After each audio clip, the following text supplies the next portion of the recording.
Simpana etni rationariv sijaka.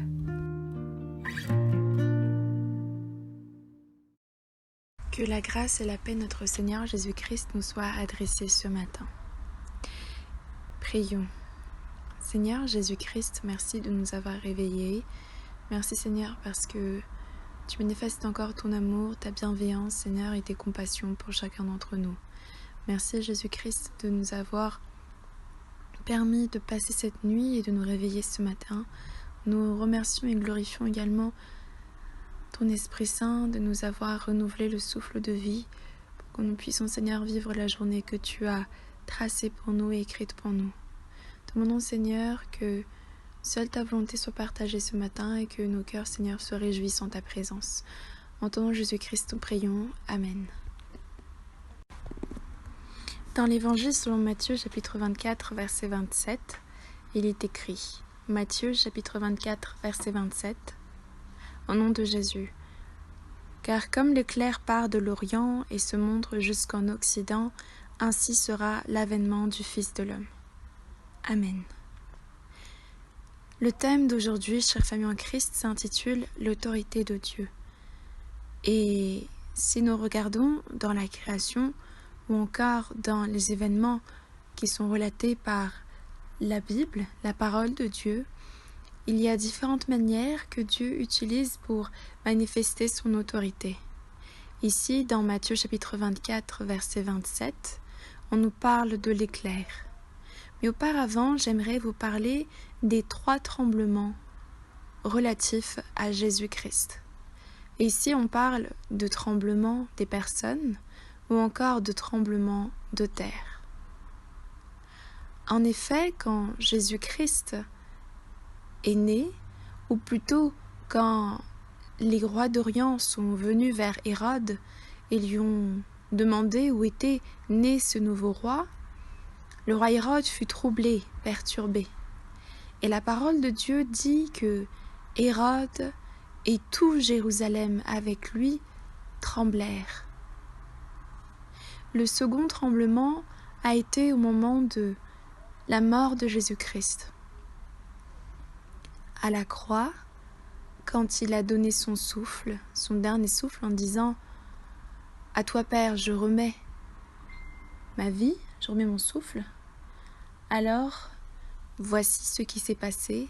Il y eut un tremblement de terre à Jérusalem, et le voile dans le temple s'est déchiré entre le lieu saint et le lieu très saint.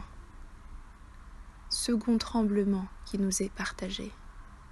Et le troisième tremblement a été au moment de la résurrection de Jésus-Christ.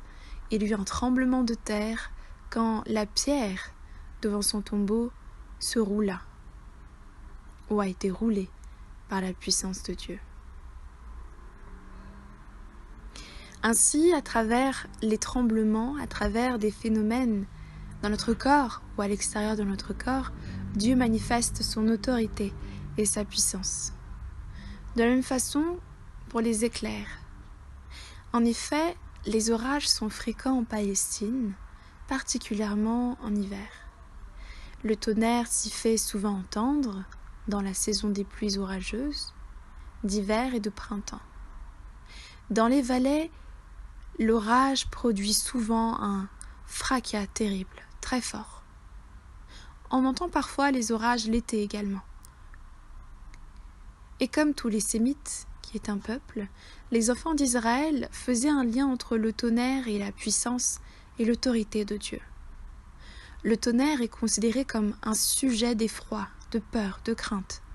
On le voit dans le livre d'Exode, dans le livre de Samuel, 1 Samuel, ou encore dans le livre de Job. Et les éclairs, quant à eux, sont les flèches de l'arc de Dieu et le tonnerre de sa voix. Comme dans le livre d'Exode, chapitre 9. Le tonnerre manifeste aussi la volonté et la puissance divine, comme dans les psaumes ou dans le livre du prophète Ésaïe. Le tonnerre, charmé en Christ, permet aussi de disperser les ennemis de Dieu et constitue également un signe.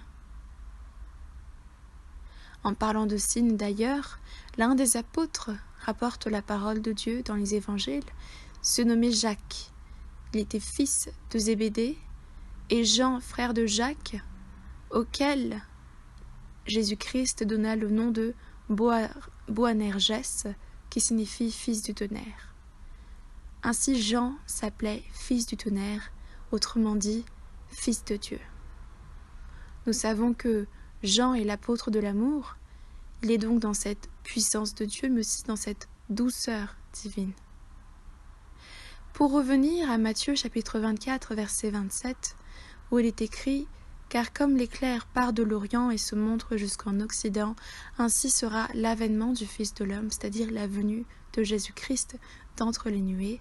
Ce sera comme un éclair dans le ciel, qui partira de l'Orient vers l'Occident. » C'est donc avec une puissance immense que Jésus-Christ viendra d'entre les nuées.